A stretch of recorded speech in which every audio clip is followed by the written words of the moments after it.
Evo, nakon malo više od godinu dana nalazimo se na istom mjestu, u istom društvu s predsjednicom udruge građana Margareta Margićan, koja će nam malo više reći o njihovoj najznačajnijoj manifestaciji Margetije. Ove godine Margetije ćemo proslaviti 12. puta. Počinjemo 13.7. u petak na dan naše zaštitnice Svete Margarete. Program će početi u večernjim satima pucanjem kuburaša Kuburaške udruge Maruševec i glumačkom večeri koju organiziraju glumci iz amaterske družine iz Stažnjevca i iz Novog Marofa. A koja će točka biti kao vrhunac samog Margetija i koji dan?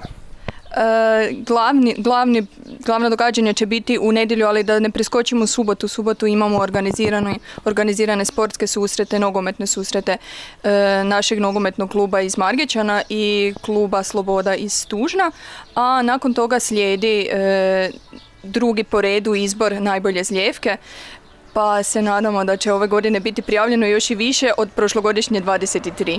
Znači, to je natjecateljskog karaktera. Tako je, prije izložba, onda izbora, na kraju naravno i degustacija zlijevke. Što, na primjer, posjetitelji iz Varaždina, iz urbanog dijela mogu očekivati ovdje, da mogu vidjeti, da im bude zanimljivo, da mogu pokazati djeci, da je posebno?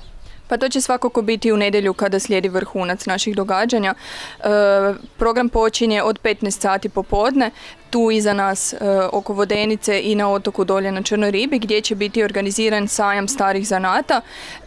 Glavni će biti naši domaćini koji dolje na otoku grade etnu kućicu i oko nje će biti izgrađeno mini etno selo. Oni će demonstrirati stare zanate, a na čitavom tom potezu, dakle od Črne ribe pa tu do Vodenice, će biti naši gosti koji će demonstrirati zanate iz drugih krajeva. A Črna riba je? Črna riba je ime tog našeg poluotočića. Dakle, program smo sad ukratko čuli, a da li ga ljudi negdje mogu također na internetu pronaći, vidjeti da se mogu organizirati? Naravno, naša Facebook stranica je aktivna, svi podaci, program, najave će se nalaziti, to jest već se i nalaze gore. Evo, ja ću dodati isto na stranicu gdje će se nalaziti ovaj video razgovor, pa svi možete pogledati. Evo, molim te da pozoveš ljude da dođu u što većem broju i da se vidimo sljedeći tjedan svi ovdje. Pa evo, Margetija je i svake godine sve posjećenije, što nas izuzetno raduje i daje nam motivaciju da onda uložimo još i više truda za svaku novu godinu, pa se tako nadam da će to onda biti i ove godine, dakle sve vas lijepo pozivam i ono što mi govorimo našim bakicama, molite Boga da bo lijepo vrijeme. Evo, s Ivanom smo obavili razgovor, ovdje pokraj mene i član udruge Rudarska četa iz Ivanca, odnosno Vitezovi Ivanovci, koji je također i član udruge građana Margareta Margićan, koji će također par riječi reći o tome što će Vitezovi i njegova sekcija starih alata raditi ovdje na Margetiju, pa ćemo razgovor nastaviti sa mladim gospodinom Dinom Lozančićem. Evo, sa mnom je sada Dino Lozančić, također član udruge Margareta Margićan, sekcije starih zanata, koji će malo pobliže opisati što možete vidjeti na Margetiju, znači što će predstaviti sekcija starih zanata. Dobar, poštovanje. Ovako, predstavit će se izrada starih alata, poput jarmova za bikove, naših, kako bi to rekli ovdje, žibača, zatim drvenih zdjela. Biće tu i kuhanja starih specijaliteta poput paprikaša, ribljeg paprikaša, gulaša, koji će naravno biti stavljeni na probu svakome ko će poželjeti kušati. Također će biti naše pralje, kao i svaku godinu, koje će se spuštati u bednju i prat će veš. Znači, sva ta događanja vezana u sekciju starih zanata odvijat će se kod Črne ribe. Tako je. Tamo smo ove godine izgradili i jednu kućicu koja će također biti prezentirana u onom starijem smislu, kao što je to nekad izgledalo.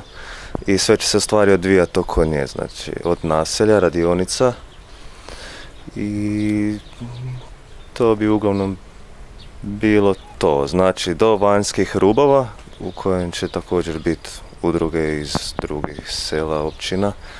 Oni će također prezentirati neke svoje radionice, svoje kolače, tak.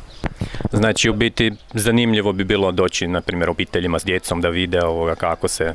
Tako je, pa naći će se sve tu, znači naći će se za sve, od obitelji, znači očeva, majki koje će moći vidjeti, pa do djece koja će se moći, znači, zabavljati, igrati, upoznat, vidjeti vitezove naravno koji su gdje god došli uvijek dobro primljeni.